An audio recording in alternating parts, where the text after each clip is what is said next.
Praise the lord. प्रभु यीशु मसीह के मधुर नाम में हम सब आपका अभिवादन करते हैं। धन्यवाद देते हैं परमेश्वर पिता का, जो हमारा मार्गदर्शन करता और अभी तक हमको उसमें जीवन दिया और इस योग्य किया कि हम एक दूसरे के लिए आत्मिक भोजन को परोस सकते हैं। हम परमेश्वर के वचन को कुछ देर विचार करें, उसके पहले आइए हम प्रार्थना करें। प्रभु जी, पवित्र आत्मा की मांग हम आपसे करते हैं ताकि आपके पवित्र वचन को, जो पवित्र आत्मा की प्रेरणा से रचा गया है, हम समझ सकें और बोल भी सकें। हर एक सुनने वाले के लिए आपकी आशीष चाहते हैं, आपका अनुग्रह चाहते हैं और विनती करते हैं कि हर एक को पवित्र आत्मा से परिपूर्ण कीजिए, ताकि पवित्र आत्मा में होकर इस पवित्र वचन को वो ग्रहण करें और आपकी महिमा करें। विनती यीशु मसीह के नाम से मांगता हूँ, आमीन। प्रियो, पिछले संदेश में हमने द्वार खोलने पर विचार किया था कि यीशु मसीह द्वार पर खड़ा हुआ खटखटाता है और यदि हम द्वार खोलेंगे तो हमारे परिवारों में, हमारे घरों में, हमारे जीवनों में आशीष आशीष और आशीष ही आएगी। और आज इसी क्रम को हम आगे बढ़ाते हुए देखेंगे कि किस प्रकार से जब हम परमेश्वर के लोगों के लिए अपने घर के द्वार खोलते हैं, उससे भी हमको परमेश्वर आशीषित करता है। प्रभु यीशु मसीह ने ना सिर्फ स्वयं में लोगों के घरों में प्रवेश किया और आशीष का कारण बना, लेकिन जब हम नए नियम से पहले पुराने नियम में जाते हैं, यीशु मसीह के पहले जब लोगों ने परमेश्वर के लोगों को अपने घर में आमंत्रित किया, उनके लिए द्वार खोला, उनके घर में वो रुकी हुई आशीषें जो आने वाली थी तुरंत आ गई और उनके घर आनंद से भर गए। जब हम उत्पत्ति उसके 18वें अध्याय के पहले 5 पदों को देखते हैं, वहां पर हम देखते हैं अनजान व्यक्तियों को अब्राहम देखता है, लेकिन वो उनके पास दौड़ता है, उनको अपने घर में आमंत्रित करता है, अपने घर में उनका अतिथि सत्कार करता है, उनके लिए भोजन की व्यवस्था करता है। और तब वो आशीष जो कि पिछले 22-23 वर्षों से रुकी हुई थी, उसके घर में प्रकट होने की तिथि घोषित की जाती है। आइए उसको देखते हैं।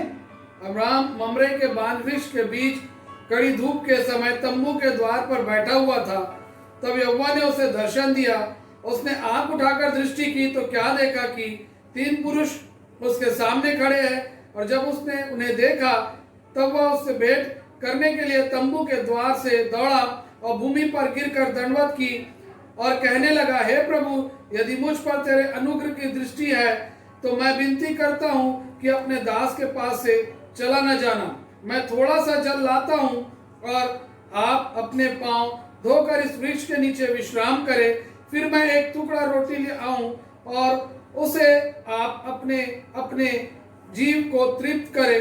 तब उसके पश्चात आगे बढ़े, क्योंकि आप अपने दास के पास इसलिए पधारे हैं। उन्होंने कहा, जैसा तू कहता है वैसा ही कर। ये व्यक्ति, जो कि 3 व्यक्ति वहां पर खड़े हुए हैं, वो अब्राहम के घर में नहीं आए हैं। अब्राहम अपने तंबू के द्वार पर बैठा हुआ देखता है कि सामने ममरे के वृक्षों के नीचे 3 लोग हैं, और जैसे ही वो उनको देखता, वो उनकी ओर दौड़ता है, उनका अभिनंदन करता है, उनको प्रणाम करता है और उनको अपने घर में आमंत्रित करता है। कितने लोग हमारे घर के सामने आते और चले जाते हैं, हम ध्यान नहीं देते।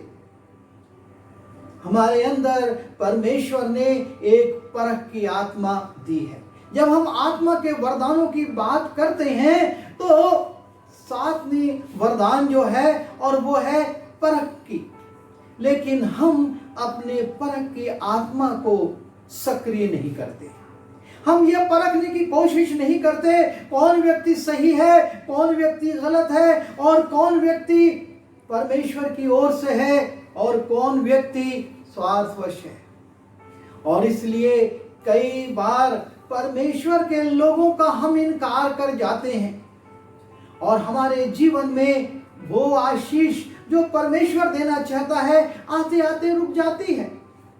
हमको परखना है और परमेश्वर के लोगों को आमंत्रित करना है, अपने घर का दरवाजा खोलना है। अब्राहम तुरंत दौड़ता है, उनको आमंत्रित करता है, कहता है रुकिए, मैं पानी लाता हूं, अपना पैर धोइए, बैठिए, मैं रोटी लाता हूं, उसको लीजिए, खाइए और तृप्त होकर यहां से जाइए। आज हम कितने लोगों को रोक देते हैं। परमेश्वर के लोग हमारे नगरों में आते हैं, परमेश्वर के लोग हमारी मंडलियों में आते हैं और हम उनको अपने परिवारों तक ले जाने से रुक जाते हैं। हम सोचते हैं अभी समय नहीं है, अभी हम व्यस्त हैं, अभी हमने तैयारी नहीं की है, हम इनको कैसे ले जाएं। अब्राहम भी ऐसे ही बैठा था, कोई तैयारी नहीं थी, लेकिन जैसे ही वो देखता है वो दौड़ता है और कहता मैं तैयारी करूंगा, आप थोड़ा सा विश्राम कीजिए, मैं तैयारी करूंगा और तब आप यहां से तृप्त होकर जाइएगा। और वो उनको रोक लेता है।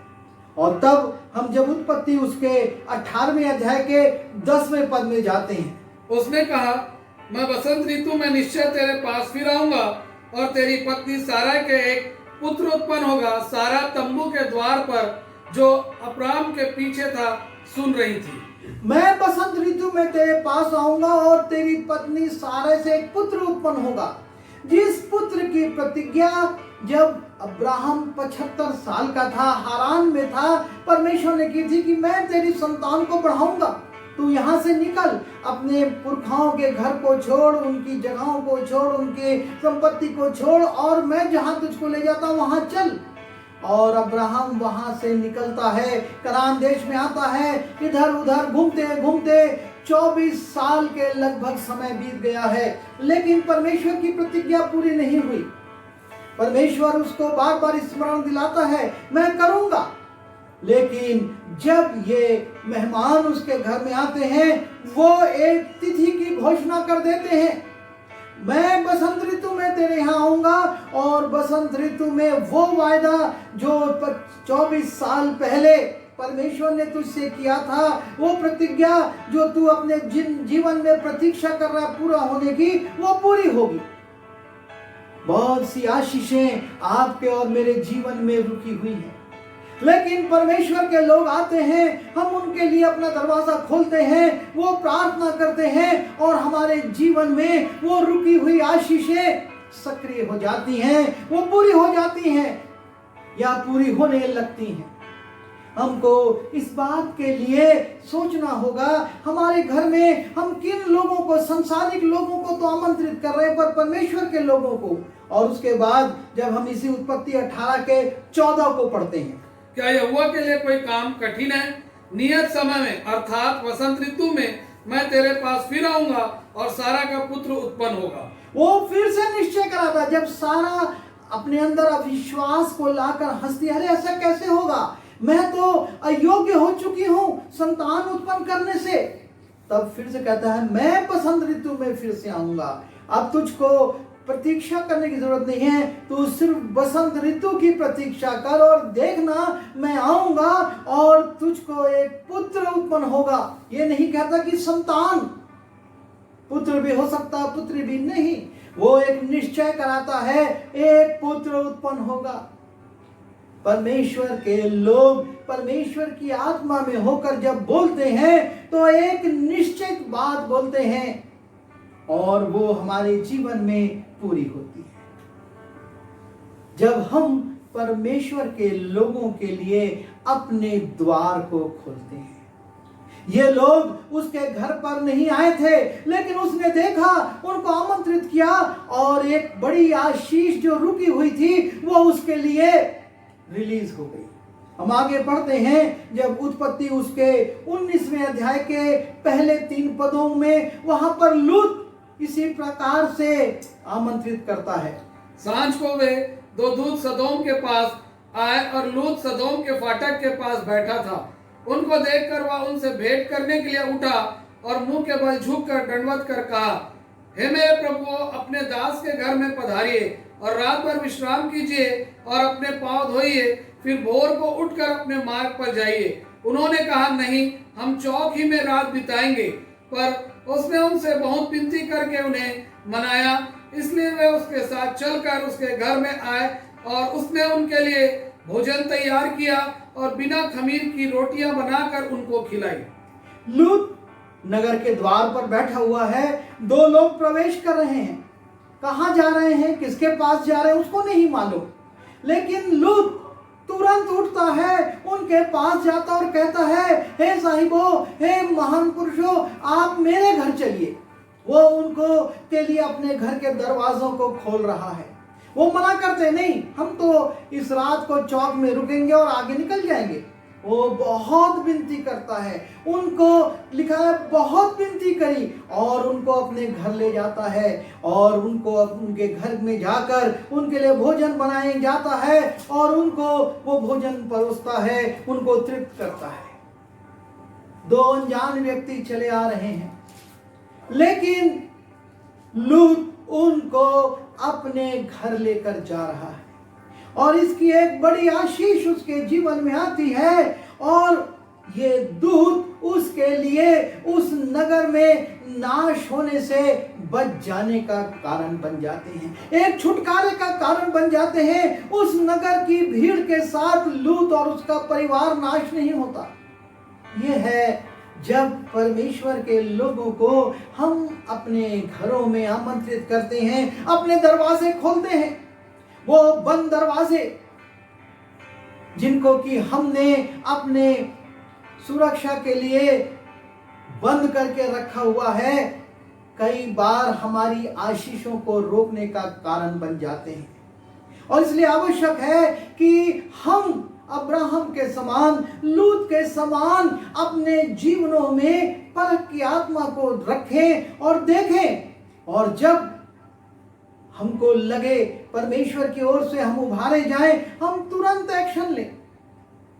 लूत रुकता नहीं, अरे जाएंगे, घूमेंगे फिरेंगे, किसी के घर के होंगे।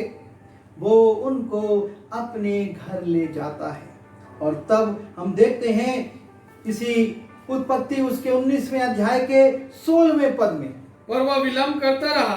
इस पर उन पुरुषों ने उसका और उसकी पत्नी और दोनों बेटियों के हाथ पकड़े, क्योंकि यहोवा की दया उस पर थी, और उसको निकाल कर नगर के बाहर कर दिया। ये दूत जो उसके घर में रुके हुए थे, रात भर उसको समझाए, उसको बताए कि जल्दी करो और इस नगर से निकल चलो, क्योंकि परमेश्वर का क्रोध इस नगर पर आने वाला है। आग और गंधक इस पर बरसने वाली है, सूर्य उदय होगा और ये नगर नाश हो जाएगा। लेकिन लूत विलंब करता है। पर देखिए, उन लोगों की उपस्थिति के कारण वो दूत उसको पकड़ लेते हैं, उसकी पत्नी को पकड़ लेते हैं, उसकी बेटियों को पकड़ लेते हैं और हाथ पकड़कर उनको खींचते हुए जबरदस्ती नगर के बाहर कर देते हैं। यह है परमेश्वर के लोगों का हमारे प्रति प्रेम। कितने ऐसे लोग हैं जिनके संपर्क में हम आए, जिनको हमने अपने घर में बुलाया, जो हमारे घरों में आए और वो चले गए, पर आज भी बोझ के साथ हमारे लिए दुआ करते हैं, हमारे लिए मध्यस्थता की प्रार्थना करते हैं और हमको उन समस्याओं से, उन तकलीफों से, उन खतरों से छुटकारा दिलवाते हैं, खींच कर बाहर निकालते हैं। प्रभु हमारी सहायता करे कि हम परमेश्वर के लोगों के लिए अपने घर के दरवाजों को बंद ना करें।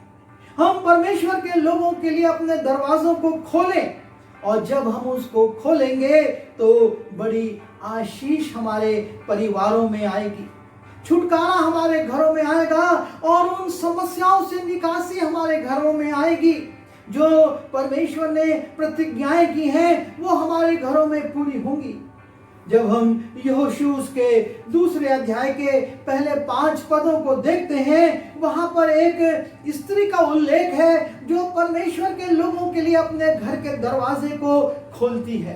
तब नून के पुत्र यहोशू ने 2 भेदियों को शित्तीम से चुपके से भेज दिया और उनसे कहा, जाकर उस देश और यरीहो को देखो। परंतु वे तुरंत चल दिए और राहब नामक किसी वेश्या के घर में जाकर सो गए। तब किसी ने यरीहो के राजा से कहा, आज की रात कई एक इस्राएली हमारे देश का भेद लेने को यहाँ आए हुए हैं।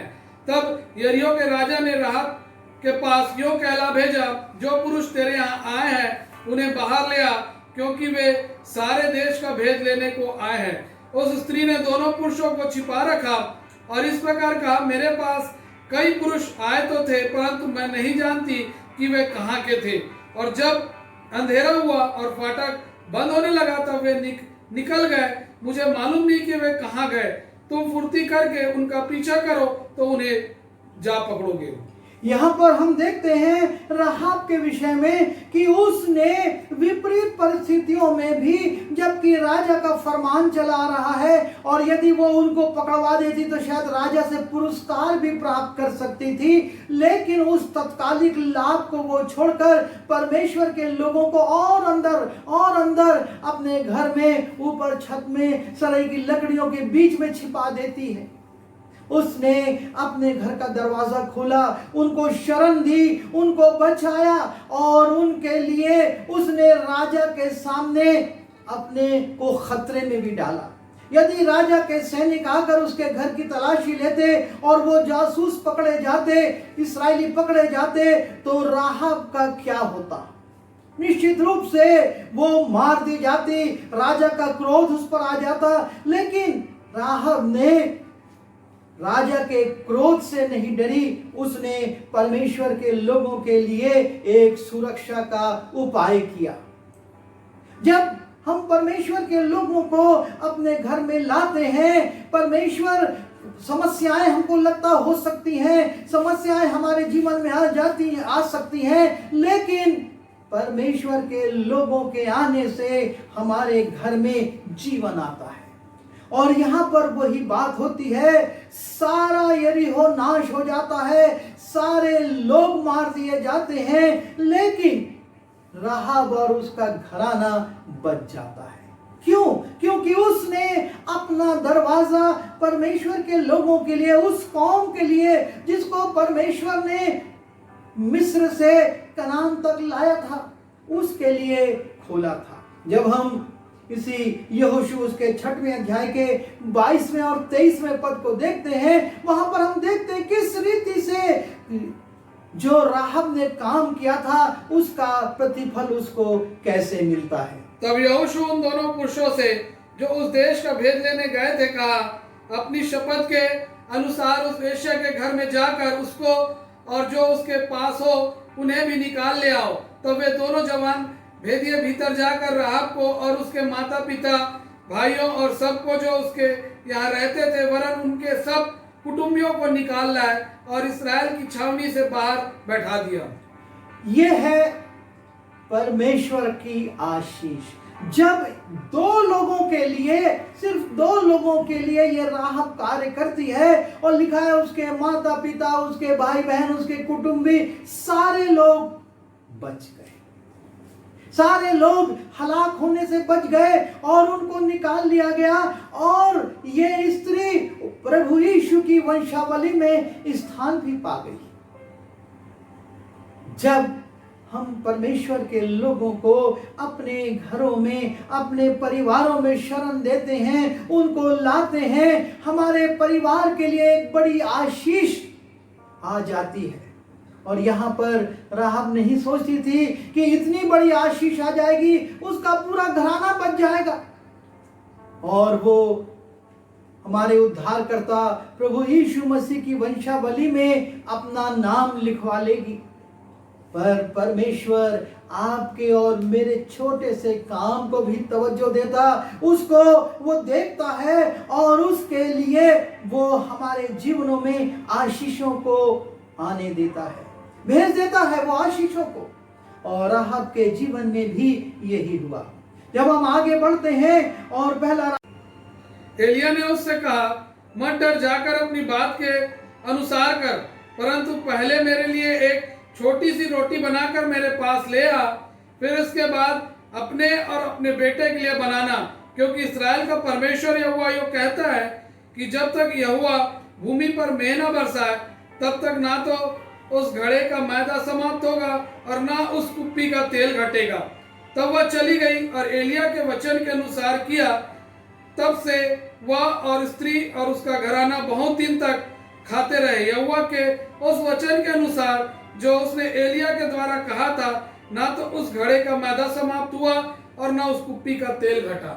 यह है जब उसने परमेश्वर के दास एलिय्याह के लिए अपना घर खोल दिया, जबकि उसके पास अनाज नहीं था, उसके पास तेल नहीं था, फिर भी वो उसके लिए रोटी बना के लाती है। और तब लिखा है पूरे अकाल के काल में ना सिर्फ वो स्त्री, ना सिर्फ उसका बेटा, लेकिन वो घराना भी तृप्त रहा। परमेश्वर के भक्तों का जब हम अपने घरों में स्वागत करते, उनकी आवश्यकता की पूर्ति करते, परमेश्वर हमारे लिए भरपूरी को ले आता है। एक रोटी उसने बनाकर पहले एलिय्याह को दी, लिखा है पहले वो उसके लिए बनाकर लाई, और उसकी आशीष 3.5 वर्ष तक उस परिवार के लिए बनी रही, जब तक कि वो अकाल समाप्त नहीं हुआ। परमेश्वर के लोगों के लिए किया गया छोटा सा काम, थोड़ा सा काम हमारे परिवार के लिए, हमारे बच्चों के लिए, हमारे घराने के लिए जीवन का कारण बन सकता है। अब्राहम की आशीष जो रुकी थी रिलीज हो गई। लूत को हाथ पकड़कर निकाला गया ताकि वो बच जाए। राहब का पूरा घराना बच गया, और सारपत की इस विधवा का बेटा और घराना सिर्फ एलिय्याह को एक रोटी जब वो प्रारंभ में देती है, उसके माध्यम से उसके साथ वो 3.5 वर्ष तक तृप्त रहती है। जब हम दूसरा राजा उसके 4थे अध्याय के 8वें से 17वें पद में जाते हैं, एक बड़ा अंश है और हमारा जाना पहचाना है, हम इसको पूरा नहीं पढ़ेंगे, लेकिन हम जब देखते हैं तो वहां पर पाते हैं कि एक स्त्री है और अपने पति से कहती है, ये व्यक्ति जो कि हमारे घर में से आता और जाता है, मुझको परमेश्वर का कोई पवित्र भक्त जान पड़ता है, और इसलिए हम इसके लिए एक उपरोठी कोठरी बनाएं, उसमें एक खाट रखें, एक टेबल रखें और एक कुर्सी और एक रोशनी देने वाला दीपदान रखें, ताकि जब वो आए उसमें विश्राम करे। वो परमेश्वर के दास के लिए अपना घर खोल देती है, उसको अपने यहाँ बुलाती है, रुकाती है, उसकी सेवा टहल करती है, उसके लिए रहने और विश्राम करने का प्रबंध करती है। और तब हम देखते हैं उसके परिवार में एक आशीष आ जाती है। पर जो उसके घर में कमी थी, उसके परिवार में कमी थी, वो दूर हो जाती है, और परमेश्वर का दास उसके लिए बड़ी उद्घोषणा कर देता है। जब हम देखते हैं दूसरा राजा उसके 4थे अध्याय के 15वें पद से, उसने कहा, उसको बुला ले। और जब उसने उसे बुलाया तब वह द्वार में खड़ी हुई। तब उसने उससे कहा, वसंत ऋतु में दिन पूरे होने पर तू एक बेटा छाती से लगाएगी। स्त्री ने कहा, हे मेरे प्रभु, हे परमेश्वर के भक्त, ऐसा नहीं, अपनी दासी को धोखा ना दे। स्त्री को गर्भ रहा, और बसंत ऋतु का जो समय एलीशा ने उससे कहा था, उसी समय जब दिन पूरे हुए तब उसके पुत्र उत्पन्न हुआ।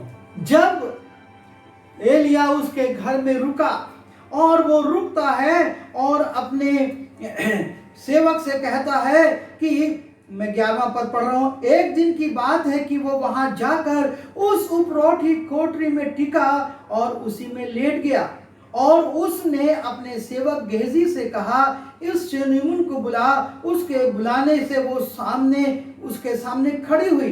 तब उसने गेहजी से कहा, इससे कहे कि तूने हमारे लिए ऐसी बड़ी चिंता की है, तो तेरे लिए क्या किया जाए।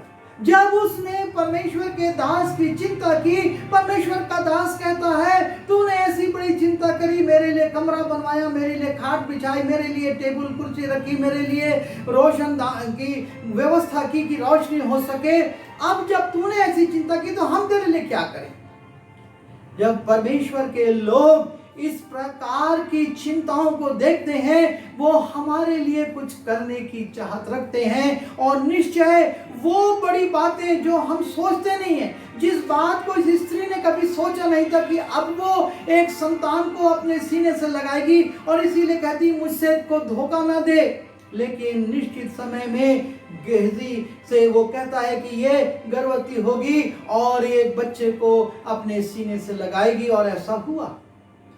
परमेश्वर के लोगों को जब आप और मैं अपने यहाँ स्थान देते हैं, आदर मान देते हैं, उनकी चिंता करते हैं, निश्चय प्रभु उसका उत्तम प्रतिफल हमारे जीवन में देता है। और यदि हमारे जीवन में आलस्य है, हमारे जीवन में सुस्ती है, और हम परमेश्वर के लोगों का अपने परिवार में आदर मान नहीं करते, स्थान नहीं देते, तो हो सकता है कि हानि हमारे जीवन में आ जाए। जब हम शेष गीत उसके 5वें अध्याय के 6वें और 7वें पद को देखते हैं, मैंने अपने प्रेमी के लिए द्वार तो खोला, परंतु मेरा प्रेमी मुड़कर चला गया था। जब वह बोल रहा था तब मेरा प्राण घबरा गया। मैंने उसको ढूंढा परंतु ना पाया। मैंने उसको पुकारा परंतु उसने कुछ उत्तर ना दिया। पहरेदार जो नगर में घूमते थे मुझे मिले, उन्होंने मुझे मारा और घायल किया। शहरपनाह के पहरुओं ने मेरी चादर मुझसे छीन ली। ये वो घटना है जिसको हम अच्छे से जानते हैं, लेकिन उसका उल्लेख मैं इसलिए कर रहा हूं कि प्रेमी आया, दरवाजा खटखटा रहा है और समय पर दरवाजा खोला नहीं गया।